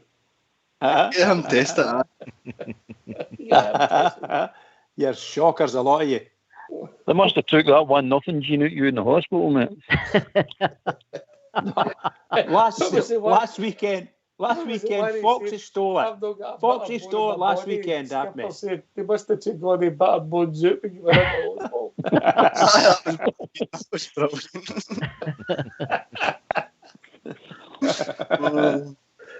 But that's 2 games. 2 games in a row. You went for the 2-0.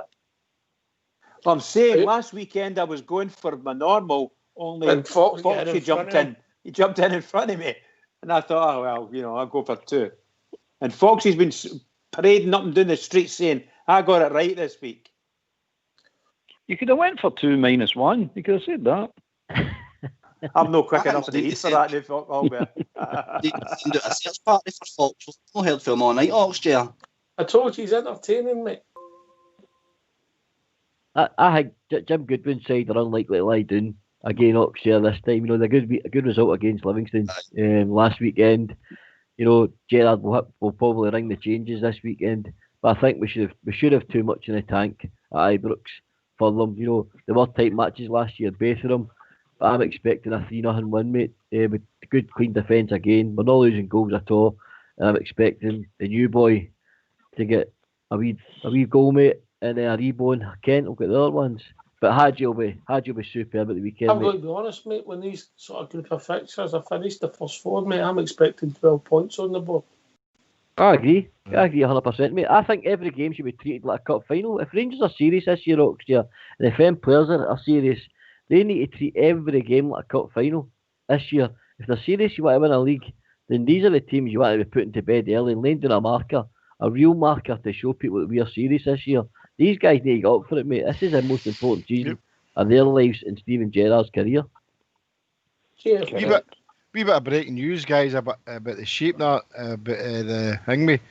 Johnny Hayes has been asked to self-isolate for 14 days, but it's nothing to do with the COVID, just because he's ugly.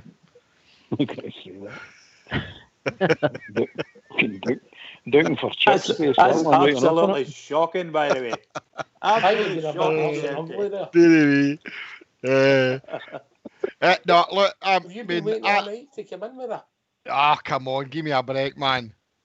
Right, I heard Foxy's last night. I did. No, I don't. I can't see where you get this will be a hard game against St Mirren. No, I heard Goodwin a couple of weeks ago bumping his gums that they were going to finish in the top 6. I'm putting them down for relegation this season. I think look, if we can't beat St Mirren 3 or 4 or 5, not in the Ibrox, they're a rubbish team. I'd be surprised, you know. And obviously I'll be on here. Kelly's going down this year. Nah, maybe so, mate. I don't know. I'll probably between Kelly and St Mirren. Hamilton. Just a quick one, guys. Hi. Has anybody actually seen this big boy Ricky play? Aye. I've Just not seen him. Facebook, just Facebook stuff, all bear. What does he look like? I've seen. What likes are they? What like? He's 6'2", mate, and what I've seen so far, he's mobile. I've seen him on the left, I've seen him through the middle, I've seen him on the right. He's quite versatile along that front three, and that's what I think they're going to be relying on this year between Roof, Kent, and Big Ricky to interchange with each other. A lot more movement up front. But he's 6'2", mate. He's different to what we've had. You know, he's good in the air, good with both feet. He looks alright, but I've only seen little clips, mate. Only seen the YouTube stuff, mate. Obviously, it's all his best bits, yeah. Yep.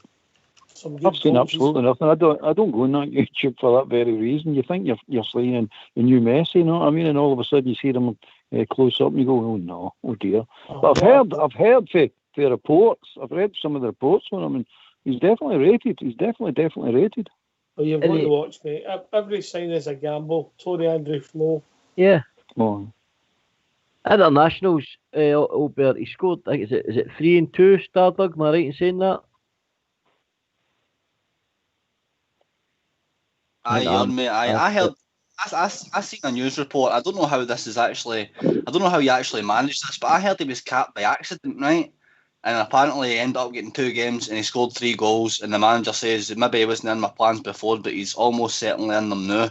And you know what the Swiss are like? They're always there and thereabouts at the Euros and the World Cups. They always seem to do well in their stages. They produce good, solid players, mate. So look, you never know.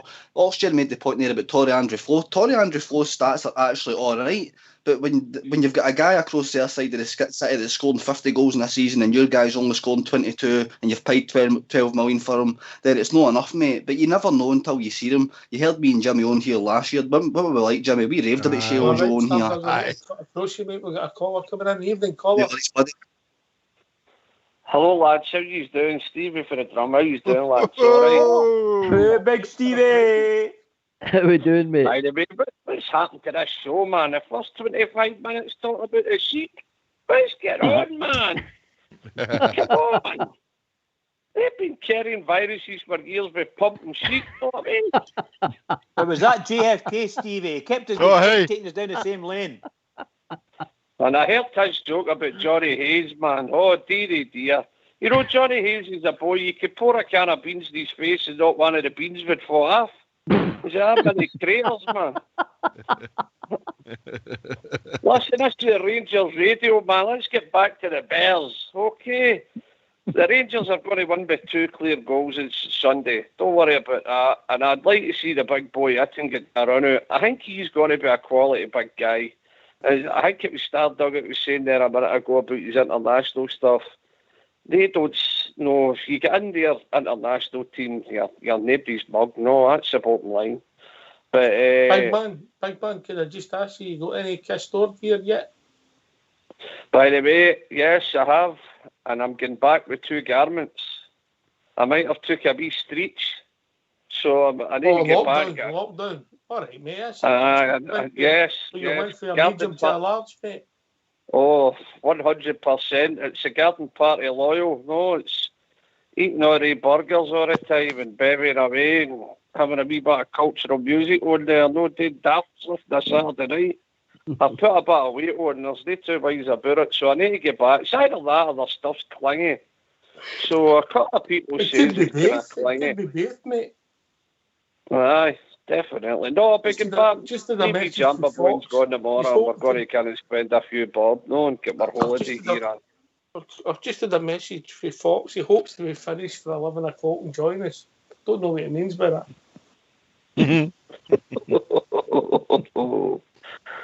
Could you give us your best guess then, Oxford?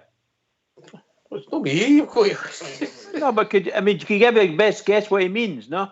No, I've not got a clue, Bridgman. There's Gladys involved. Oh, no, there's a point. You know what he's like? I'll put it this way: he had his black book out when I was talking to him the other day in the Rock. He was saying, right, the ticks next to him. I went, what, is that the ones? Oh no, he said, that's the ones that's no shielding anymore.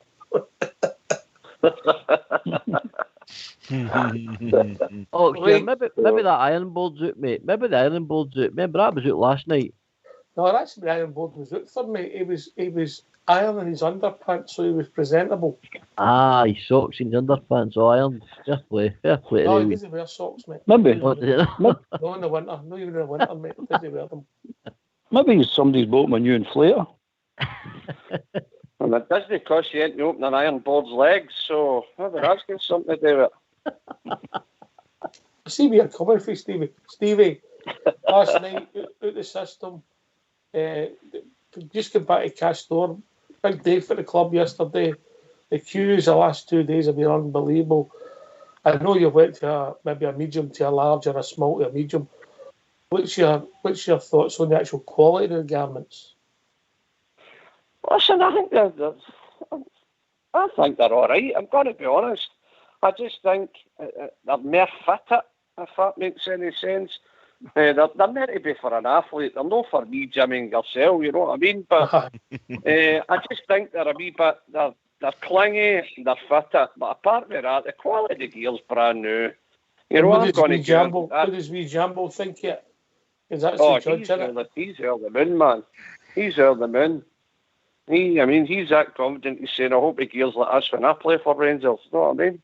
Oh, so he started days. He came in for training tonight and sitting there and looking at all his stuff and that. He's over the moon. Me and him are going in tomorrow to spend more money, going to get him shorts and all this carry on for Gordon Holy bags. So would you say, Stevie, would you say, fans listening, would you say go a size bigger than you normally are? Or 2 sizes? 100%. 100%. I've been doing marathon daily all my days to keep my band going and all that, and the quality's all right. But I'm telling you, if you're an extra large, get a double XL. If you're a large, get an extra large. It's just, the stuff's clingy. It's not that it doesn't fit you, it's just clinging and it's just showing every nook and cranny. I mean, you're a big fat guy like myself. You're not meant to see every nook and cranny, no. It's like a fat bird that wear their leggings. You know what I mean? Stevie. I'll tell you what I'm talking about Gavin shops.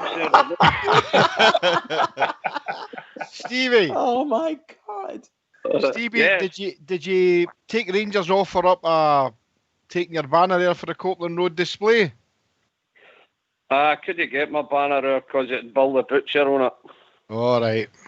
The Catholic Slayer. Well, Bill the Butcher out of Gangs of New York. They wouldn't take it. But anyway, it's bastards do. We move on. It's one club for all, so I've no problems there. But listen, boys, the Teddy Bears last night, let's be honest, it was a game of nothing. I know we're disappointed with Rangers. We don't want to lose anything. You want players to play better. But let's be honest, we met the level, man. That mob are absolutely fantastic. And I think he's hit the nail on the head. The centre-halves, McGregor, Barisic and that were only good players. But listen, the damage was done. The cash is in the bank. We've had a great run. I believe it was 17 games we played in Europe that year, last year. 8 qualifiers. 17. 8 unbelievable. qualifiers. 6 in the group stages, 14, and then 2 ties. 18 games we played. Well, there you go. That's what I mean. You can't. No, just think of that. Look at the Bears. Look at the trips the Bears had this year. No, I mean, we talk about Aberdeen and the diseases. My God, the Bears must have seen a few going through Amsterdam and stuff like that. Come on, man. No, I mean, but listen, I'm going to let you go. I'm an early bedder. I'm up early in the morning to go. I'm going to have to queue about 6 o'clock, man, to get in there for about 11, I think. So, guys, keep it going for the Rangers. Brisbane, you sound a lot healthier tonight. Well done, old pal. See the fourth tent down, give them a knock and say you're the Rangers radio. They're queuing up all night to get in there. Stevie, you remember? Stevie, thank you. Stevie, you remember pop into mine the way back for the show. Jimmy, I'm going to get you a pair of sliders and I'll see you in the way back. Okay, mate? A pair of sliders.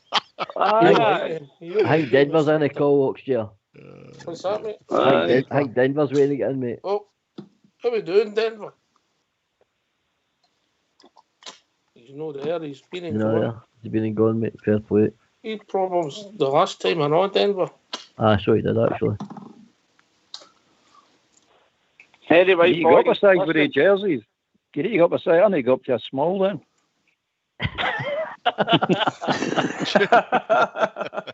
Oh dear. Oh, Denver, come back in, mate. We miss you. Not here for Denver for a while. Yeah, he's back in now. Yeah, he's back in again now, mate. That's it back. Good. Come on, Denver Bear. Ox calling Denver. Ox, see Denver. Where is he fade back here? Bishop Briggs.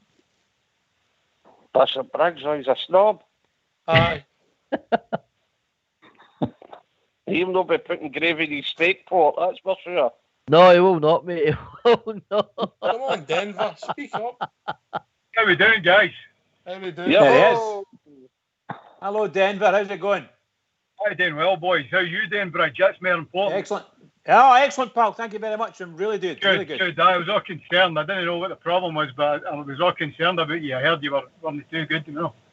But anyways, glad to hear you're on the mend, my friend. Thank you very much, pal. I'm doing very well, thanks. Cheers. Good. And everybody else is doing well. Everybody's all right, apart from Big Stevie's put a wee bit of weight on during the lockdown. That's all right. That's fine. You'll be like Alfredo Morelos and Stevie, yeah? He's fat as him, eh? Denver, I'm putting my Rangers tap on with a boomerang, I'm not fat.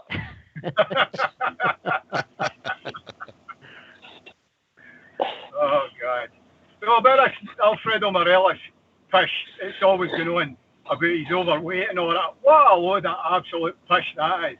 If he's overweight, I must be like an effing whale, man at life. Well, if that's your size, go for the triple XL in the tap. Aye. The days of me wearing football taps are long gone, my friend.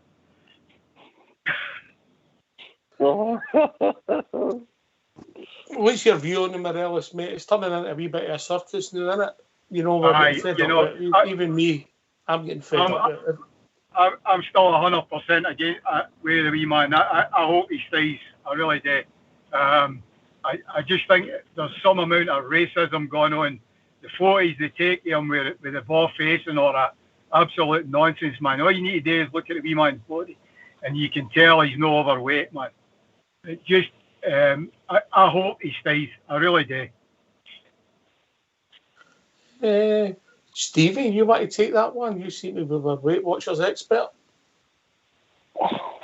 Fat boy slim. Listen, Fredo Morelos, I've been banging the drum, man. For day dot, the boys on this show tell you, the media's never give him a chance. The referees have never given him a chance. The propaganda that's against the boy on and off the field. I mean, he was booked before he even going apart. There, back, and everything else. The wee man's not had a fair crack at the whip with everybody, you know. And as Ox says, now, I'm 100% want Alfredo to stay. It'd be great if we could stay. He's going to guarantee you 20 goals this season, I would say, right? But this is turning into a farce now. This is turning into an app. Somebody's got to come out and say he's no leaving or he's gone, because it's turning into a pure, absolute farce. He's gone, he's no gone, but he is gone, he's agreed terms, but he's no agreed to. It's just turning into a circus, and it's really starting to grind me down a bit. You know, I want Alfredo Morelos to stay. Listen, where else are you going to get a boy? He pulls people into play, scores goals. I mean, think about the goals that he scored, man. He's done it in the Europa League. Is he not still one of the top goal scorers in the Europa League, even though we're out? You know, he's doing it at a high level, all right. He's had a wee dry spell, but you tell me a striker that doesn't have a dry spell. Yep. It could affect the squad, Stevie, couldn't it? It could affect the squad. All the carry on. It's annoying fans, and it's getting to fans. So, you know, will it get to the boys? 100%. It starts to rub off if you fling mud, you know what they say. So the bottom line for me is you want it to just finish. You want to either it's in and he's a bear and that's it. Gerrard saying last night that his head's been turned and stuff like that. That to me is just adding fuel to the fire. No, that's the bottom line for every man. But I hope he all stays. Look at the positive work that boy does for his community back home. And there's not one bit it gets hardly a mention for what he does, that boy. You'll hear about Ronaldo doing it. You'll hear of this and that. No, that boy's done everything he can for his community back home. Let's be honest, man. It's county town stuff, no? Where he stays and what the boy's done during the COVID and everything else. You hardly hear it. You hear all the bad things and people don't give a boy a fair crack at the whip. And I just wish the Bears would get behind him, really get behind him again and let him know that we still want him here. But just it's turning into a circus. You can't get there's nobody on the ground, that's the problem. No. I mean, you do the same for your community, mate. Oh, 100%, yes. Yes, Dick Turpin, yes. Oh, you better believe it. You see the hall I've got coming. Stardom. On Alfredo Morelos, I just have to 100% agree with what Stevie's saying there, mate. Look, we all know the qualities this boy brings to the squad, mate. The goals he brings, his all-round play in games is usually just nothing short of brilliant for me, mate. He is still our best player for me. Look, whether he's agreed terms or not, that's all just speculation, isn't it? I said it earlier on in the show, mate, until the club day release something, but I think it would help if the players come out and said, look, I want to go, or if he wants to stay, because Gerrard did make a point on a previous interview saying, look, unless he tells me to my face, and that seems as if he was kind of challenging him a wee bit. All right, so I don't... Caller coming in, mate. All right, caller.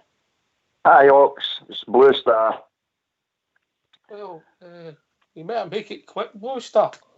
Right, well, it was with he's talking about wee Alfie there.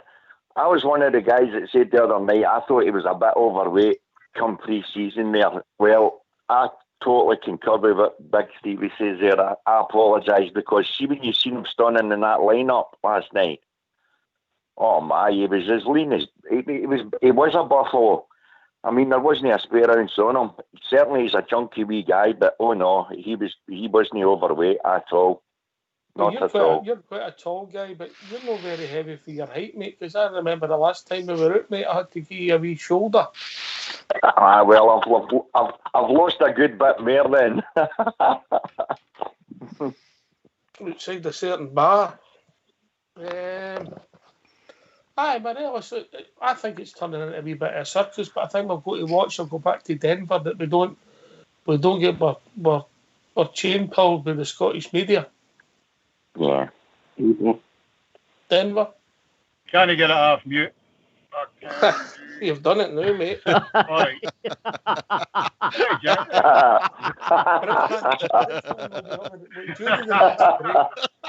During the winter break, Brisbane will be running a course. Very good, mute. Brilliant. Aye, the narrative's set up here. Like, I'm thinking about Blue Star. I was raging at you the other night where you were talking about wee Alfie being overweight and all that. And I've stopped reading Follow with all the pish that goes on in there, man, as well. It just drives me nuts. I just hope the wee guy stays. And everything Stevie says, I agree 100% with him.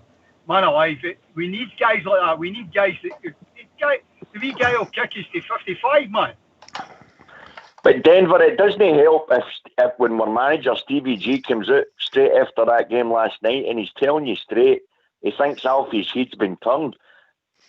As Stardog says, you would rather one of them comes out and tells you aye or no. The chances are now, if Stevie G's telling the press that, then they obviously think the wee guys want to go. Let's be honest here.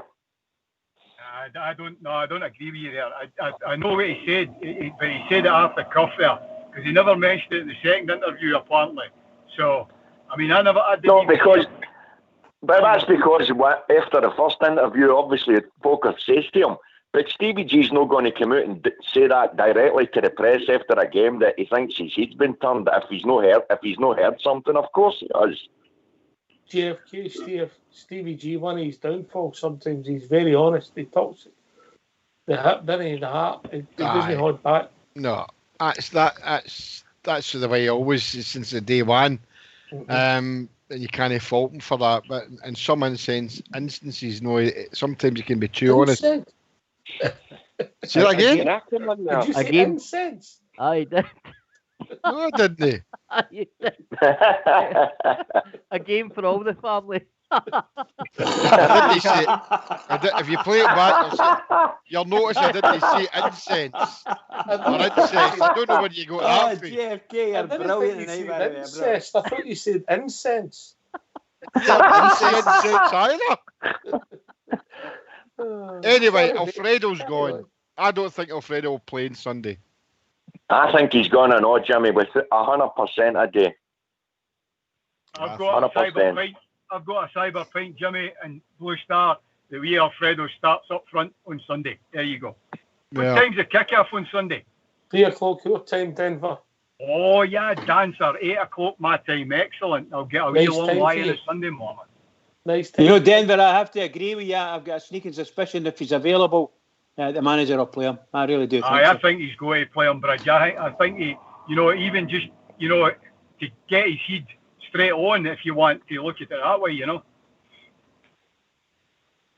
be interesting. To see what happens. I'm looking forward to the game. This is what it's all about. 2 out of 2, make it 2 out of 2, and then hopefully 3 out of 3 Wednesday. A bit of momentum starts to roll. Stardom.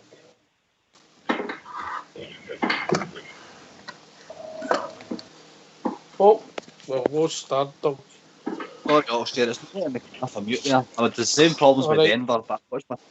I roll on Sunday, mate. 3 points in the bag. 3 points in the bag for the Rangers, mate. Yeah. Stardom, they new taps must be tight right enough. That's you in Denver, but you only get a bigger size when it's blocking you to hitting that mute button. We've another caller coming in. Listen, I'd love to take this other caller. I better take him, but we don't do overtime on here. So, caller, how we doing? All right there. Mate, you better make this really quick. I'm out of it. I believe tonight I'm Stuart to Coatbridge. All right, Stuart, how we doing, mate? All right, mate. I believe tonight my information is Morelos will sign a $17.5 million contract with add-ons, but everybody's forgetting the French thing didn't open to the 15th of August. That's what the hold up is as well. The deal will be done, and I think it'll be Monday. Everyone will be told. You think you're playing Sunday? That's a no then, eh? No, I don't think he'll play on Sunday. I don't think his head's not on it. You could see it. You could see it yesterday. Right. The best player in the park was Helander. Man, what a signing that is. Listen, Stuart, thanks for the call, mate. I'm sorry to be rude, but we've reached that time of the night. Listen, we're going to wrap it up. Thanks for the information, yeah. Right, cheers, lad. Cheers, thanks a lot, Stuart. Okay. Cheers, mate. Over to you, mate. Cheers. Bye. Is that us, Oxter? Aye, cool. Yeah, mate. Yeah. Rich? Right, I'm with you, pal. I'm with you. Can you hear me? Go on then. Right, okay. What can I say? Marvellous night tonight. Marvellous night tonight. Everything really, really good. Thoroughly enjoyed it. Really good conversations. Really good crack as well. So can I just say to all the Rangers fans all over the world, and particularly Rangers fans on here on Rangers Radio, every single one is huge game coming up on Sunday. A must win. 3 points for the Rangers. Everybody, keep it going for the Rangers, because the Rangers really need us. Keep it going. Thanks to everybody that called in tonight. I'm not going to name these too many. Thanks to Stuart for Coatbridge coming right in and then with that information. We'll see if that transpires in the next few days. Thanks to Fox and Old School Blue for doing the technicals. Fox, I've not got a message for him. He's still busy. This has been Rangers Radio. We'll be back at 2 o'clock with a pre-match show for Rangers versus St Mirren at Ibrox in the first league game, home game of the season. Thanks for listening. Everybody stay safe out there. Keep away from your Aberdeen players. This has been Rangers Radio. Speak to you all on Sunday. Take it away, Old School Blue. We are the Rangers FC. We are the people, you better believe. We are together, we're doing the fancy all over the world. We had our troubles, but now they are gone. They tried to kill us, but the Bears we stood strong. We are together, doing the bouncy all over the world. Lucia Vibrox for Lancer 3. Follow, follow, and God save the Queen. You'll hear us singing, doing the bouncy all over the world. In Barcelona in 72, we beat the Russians, but 3 goals to 2. Still celebrating, doing the bouncy all over the world. Glasgow Rangers are back where we belong. Blue sea of Ibrox, and we're still going strong. We wear our colours, the red, white and blue. We wear them proudly like blue noses do. We are together, doing the bouncy all over the world. The pride of Scotland, but that's nothing new. The pride of Glasgow, and Glasgow is blue. We are together, doing the bouncy all over the world. To be a blue nose, it fills us with pride. We are united, we'll never divide. We are together, doing the bouncy all over the world. Doing the bouncy all over the world. Doing the bouncy all over the world.